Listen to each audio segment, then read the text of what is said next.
Hi, this is Tamara from mooglyblog.com, and in this video, I'm going to be demonstrating how to crochet the Venti hood, which is a free pattern you'll find on mooglyblog.com. Please go to the link in the description. There you will find both right and left-handed video tutorials, and if you scroll down right below those, there's a link to the written pattern, as well as all the supplies you need. To make this pattern, you'll need a US K hook, which is 6.5 millimeters, 3 colors of Red Heart Soft, or you could go with one, whatever you like to do. And you'll also need stitch markers. Optionally, you can also add some fun pom-poms, which I've attached here with buttons. So if you want to do the same, you'll need buttons, and you can either sew them on with yarn or with matching thread. This pattern comes in 3 sizes, 1 to 2 years, 2 to 5 years, and 5 to 10 years. If you're looking for the adult version, please go to Moogly Blog and search for the Trenta hood. So first, I just want to point out on the written pattern that, as I've said, there are 3 sizes, and so you'll want to make sure to follow the instructions for your size. In the pattern, when the numbers or the row numbers or the stitch counts are different for each size, they'll be listed in parentheses just like this. There's also a schematic to help you with both sizing and assembly, and it's not exactly to scale. These sides here are a little bit more angled than they are here in our drawing, as you can tell by those measurements, but this will help you know and help you decide also which side you do want to make. It also shows where the poms are located and that this shorter end seam, the very last row, is where we fold it in half and seam it up. So if we come over here to the actual hat, I can fold it this way. This one's already been seamed, as you can see here. But if I lay it out this way, this would be sort of the way it's laid out in the schematic, but then fold it in half, and that last row is seamed up. And then that becomes the back of the hat, and we add the poms. To begin this pattern, you'll start with a chain of 89, 99, or 109, depending on the size you're making. But those numbers are based on size. Other than having an odd number of chains, there's no stitch multiple. So after you've chained the number for your size, I'm just going to make a little swatch here for our sample today. Then you skip the chain closest to the hook and half double crochet in the next chain. For this, I really like to work into the back hump of the chain. I find it gives me a nicer finished edge when I'm working the border for my hat, but you can do it however you like. Then we are going to start our repeat that begins with the asterisks, which is single crochet in the next chain, double crochet in the next chain, repeating until just one chain remains. So first we're going to single crochet in the next chain. And again, if you prefer to go under the top 2 loops, you can. And then double crochet in the next chain. And then that's our repeat until we get to that very last stitch. Single crochet in the next chain, double crochet in the chain after that. So keep repeating those 2 stitches until you get to the very last stitch. Okay, so I've worked almost all the way across row 1. I've got a double crochet in my second to last chain and 1 chain remaining. So to finish off this row, I just want to put a half double crochet in the very last chain so that it mirrors the half double crochet in the first chain. So at the end of row 1, you should have 88, 98, or 108 stitches, depending on size. Okay, so now at this point, it depends on whether or not you're going to be changing colors. I used 3 colors so that I could change color every row. If you're using all the same colors, you just continue with the pattern without worrying about the color changing instructions. If you want to use 2 colors, it may be easiest to make 2 rows in each color before you switch so that those ends are on the right end of your work. For now, I'm going to continue with 3 colors as written in the original pattern. So what I want to do is I actually want to stop on that last half double crochet before I've done that final yarn over and pull through. Instead, I'm going to pull up my next color. And I am using these colors in a slightly different order than given in the pattern, simply because in the pattern I start with the white, but that's harder to see for tutorials. And of course, you can pick whatever order you like. So what I'm going to do is I'm going to yarn over with my color B and actually finish that last stitch of row 1 with that color. Then I am just going to let those other yarns here, there's the yellow end hiding back here, I'm going to let these just hang out here on the side. What I'm going to do now is go ahead and start row 2 with our chain 1 and turn. And then if need be, I can give these yarns a little tug here to close up those stitches a little bit. And then this yellow end will be hanging out here on this end when I'm ready to pick it up again for my next yellow row. So to continue with row 2, we're going to start with a half double crochet 2 together in the first 2 stitches. So we're going to be decreasing at the beginning and end of every row from now on until we get to the end and we do our assembly. So there are lots of ways to do a half double crochet two together. The most common is to yarn over, go into the first indicated stitch, yarn over and pull up a loop, yarn over again, go into the next stitch, yarn over and pull up a loop, and yarn over and pull through all 5 loops. That's the standard way, but it does create a much bulkier stitch with all those yarn overs. So I like to sort of split the difference when I'm making them, and I alter it depending on the pattern. So you can try the different methods and decide which way is best for you. But I like to start with a yarn over and insert my hook in the first stitch and yarn over and pull up a loop. Then just go straight into the second stitch as if it was a single crochet two together, yarn over and pull up a loop, and then yarn over and just pull through 4 loops. Now, if you like, you could even eliminate the yarn over on the first stitch and basically just do a single crochet two together. But for this pattern, I found splitting the difference this way seemed to work the best. Again, you can try the different versions and decide how you'd like to do it. After you've got that half double crochet two together, then we double crochet in the next stitch. And this is going to be in the top of a single crochet stitch. Then we single crochet in the next stitch, which is the top of a double crochet stitch. And that's our repeat on across until we get to the last 2 stitches where we'll have another decrease. So we're basically now double crochet, single crochet is our repeat, and any of those double crochets should be worked in the top of a single crochet stitch, and the single crochets should be worked in the top of a double crochet stitch. So just keep going with that 2-stitch repeat, now all the way across until you get to the very last 2 stitches. All right, so I'm almost at the end of row 2 with just 2 stitches left that I can work into. So this is where we work our final half double crochet two together for this row. Again, I'm going to yarn over and go into the first stitch and pull up a loop. And then I'm going to just go ahead and go into the second stitch and pull up a loop.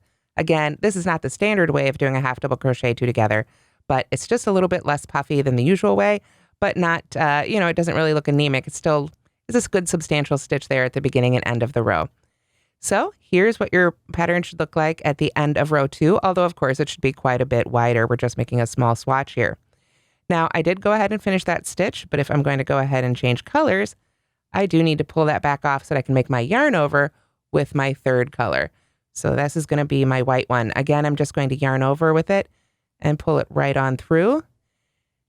Go ahead and make my chain 1 that sort of help locks it on there, and then leave that end hanging out on the side.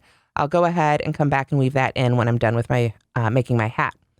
So row 3 is, of course, half double crochet two together here at the very first, at the beginning, in those first 2 stitches there. So we get our constant decreases in on each side. So we get our half double crochet two together, and then our repeat is going to be single crochet in the next stitch and double crochet in the next. So we single crochet in our double crochets and double crochet in our single crochets, just as we were doing before. So we just repeat that on across again until we get to those last 2 stitches where we have our next half double crochet two together. Then we can bring back up our yellow. So I will see you at the end of row 3. So here I am at the end of row 3, and I've started my half double crochet two together, at least my modified version, but it's time to switch back to yellow for the 4th row. So what I want to do is find the end that's attached and sort of sort it out from all those ends here so we don't get a big mess of ends here worked into it. There we go. And then we're just going to gently bring it right along the side, yarn over, and pull through with it. And after you pull through, you can go ahead and sort of wiggle it back and forth like this. And 2, you can pull down on that white there and sort of tighten that stitch up a little bit. What we want to do is essentially float the colors along the sides. Here you can see that yellow where I've pulled up. When we make our border or our edging for the hat, these little floats are going to get covered up in our border. So the key really is to make sure that you don't pull them too tight, because let's see, if I'll go ahead and pull it in tight here, you'll see that squinches up the whole side of the hat. That's not good. And we also don't want it to be loose and floppy. If you leave it too loose, let me pull it out here a bit. There we go. You can see you're going to have great big loops that are much more difficult to cover on the side of your hat. So like I say, I like to just wiggle the hook and the yarn back and forth like this until it feels like it's just sitting there. That's where it's meant to be. It's happy there. There's no tension, not too much tension, not too loose. It's just ready to go ahead and yarn over for our chain 1 for our next row. So after that, we're going to keep just working in pattern. Rows 2 and 3 are our repeats. We half double crochet two together in the first 2 stitches, and then double crochet in any single crochets and single crochet in any double crochets until you get to the end, and then half double crochet two together again. Just continue to float those yarns up the side. You can see here on this side, we floated up the yellow. So at the next side, we'll want to float up the gray because that's our next color. And there it is right there waiting for us. And that really is the beautiful thing about striping with 3 colors. So just continue to work in pattern until you have a total of 21, 23, or 25 rows, depending on size. I'm going to add a couple more rows here, and then we'll talk about how to cut the yarn and assemble our Venti hood. Now here I have the smallest size of hat. So you can see here I've worked 21 rows, 7 sets of our 3 colors. So I ended on the gray color for my last row. You, of course, can use whatever colors you like, however many colors you like. But here on our little swatch, I'm going to go ahead and end on the gray again. So what you want to do is you need to make some choices here about what color you want to use for your edging, basically. The first one, the one that we made our final row in, we do need to cut this one because we're going to go ahead and use this end to seam it. So when you cut the final color here, you can see I finished our final row in I went ahead and finished that in the same color. We're going to go ahead and cut that yarn, leaving the tail long enough for seaming. And then you can go ahead and finish that off. You can pull it through or just pull it straight on up, however you like to do it. Then we need to decide which one of the other 2 colors we want to use for our border. If you do want to use that same color you had on your last row, that's fine. You can just go ahead and rejoin it. This is just that we don't have to rejoin the yarn itself. So I'm going to go ahead and say I want to use yellow for the border. So I'm not going to cut that one. I'm going to leave it attached, but I'm going to go ahead and cut the white because we're all done with that one. And again, I just want to cut a long enough end to weave in there. So I'm going to ignore that yellow string just hanging out on the side right there. I could go ahead and weave in all my little ends if I want to, but I'm also going to now seam it up. And this is that final row we made. We were actually working this direction, but now we've got our final row. So we're literally just going to fold the hat in half so that those first and last stitches match up together. Then this is where you can pull in your stitch markers and use those to help match up the stitches for your seam. You should have an even number of stitches in your final row here. Let's see, it would be, just even number of stitches basically. So you can take your first and last stitch and hold those together with a stitch marker, and then just do that every so often as you go up. Of course, you're going to have a lot more stitches on your full-size hat. Then you can take that end you cut with the same color and put it on your yarn needle. See if I can get it on this one here. There we go. And then we're going to mattress stitch seam these up. I do have a separate tutorial for this. Need to pull the stitch marker out of the way here since our seam is so short on our little swatch. But basically, we take our yarn needle and insert it from back to front or inside to outside of our hat through the first stitch on one side, and then do the same thing inside to out on the other side. And pull that in tighter. Then we go to the next set of stitches. There's the first side, and then the second side. So using your stitch markers can really help you sort of keep track of those stitches so you don't accidentally end up sewing to the wrong one twice. But on our little seam here, we are already at the end. And I love the mattress stitch because you can really sort of give it a tug here and it really just disappears right into the stitching. Then you can send that needle to the inside and go ahead and weave in that end just like all the others. Then you've got that color you chose for your border already attached and waiting so we can add our border edging. All right, so now we're ready to add our edging. I do want to point out that I cut these ends off really short just so they stay out of our way for this demo, but you'd want to make sure to weave those ends in. So we've got our edging color still attached and hanging out now. What we want to do is insert our hook right near where that color is coming out of our hat. Got a nice big hole for it right here, so I can put my hook there. If there isn't one, you can kind of just, decide real close to wherever that's coming out. Just go in there, yarn over with it, grab it, chain one, and you're ready to start crocheting. And we've avoided 2 more ends to weave in. So after that, we're just going to single crochet all the way around the hat. Single crochet all the way across the bottom. And it's okay if you go the other direction. If you just happen to like that side of the fabric better, it's totally reversible.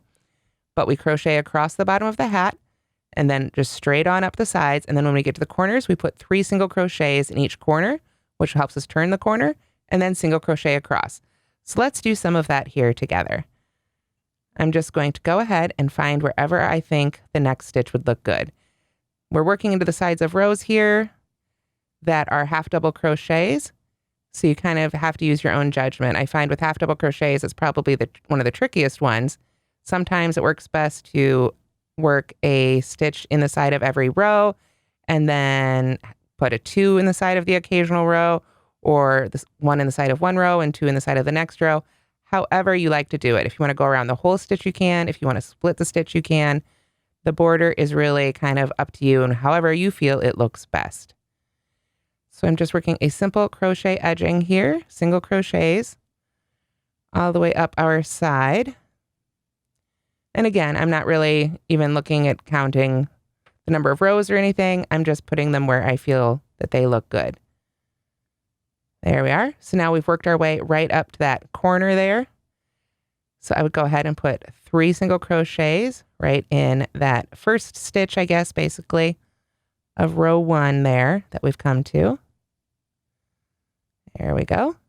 And you can see when we put 3 stitches in there, it really pushed us right around the corner there. And now we can continue to single crochet across. And here you can see the advantage of having worked into that back loop when we made that first row. Now we've got 2 loops here at the bottom for us to work into for our edge. And I find that this just seems to give a better finished edge overall, whether you leave it without a border or you're adding a border like I am right now. I really like having those 2 loops to work into. I feel like it just creates a much more solid edging to the piece. So basically, I'm just going to continue single crocheting across here. This is the front of the hat now until I get to this other corner here, the other end of row 1. And then I'll work 3 there and then just continue to single crochet across until you get to that first stitch of the border, and then you can join and finish off. Okay, so the last thing we might want to do is add pom-poms. This is, again, completely optional. Here I have my full-sized finished hat. You can see here is my edging. This would be the inside of the hat, and this would be the outside of the hat. This is the part that would go against the head or the hair. So on the inside corners, let me pull up the other one here, that is where I have sewed my buttons. So you could use thread or you could use the yarn itself. I use the yarn itself to sew these on, but you just want to make sure that you sew these on very, very securely, especially if it's going to be used with a young child. Again, anytime you have anything like this, used with supervision is always advisable. So we sew our buttons to the inside of the hat, and that's because these cute little pom-poms I found have elastic loops, which is fantastic because you can get the look, but remove these for washing, which with kids stuff is always important. So to attach the poms, once you've got the button sewn on, I like to go ahead and use my crochet hook again. It's just a little bit easier. Basically, I insert my hook right by the base of the button there from the inside to the outside of the hat. Then I can use my hook to grab that elastic loop on the pom, pull it through the hat, and loop it right on over the button. Kind of have to use a little finger muscles here, some muscle power. There we go. And then I can get my hook out of the way there. There we go. And now that pom-pom is just nice and secure there, but you can go back and pull those off whenever it's time for a wash. And that's how to crochet the Venti hood. Thanks so much for watching. I hope you've enjoyed this video tutorial. If you have, please give it a like and let us know what you think in the comments. Thanks so much for watching, and don't forget to subscribe.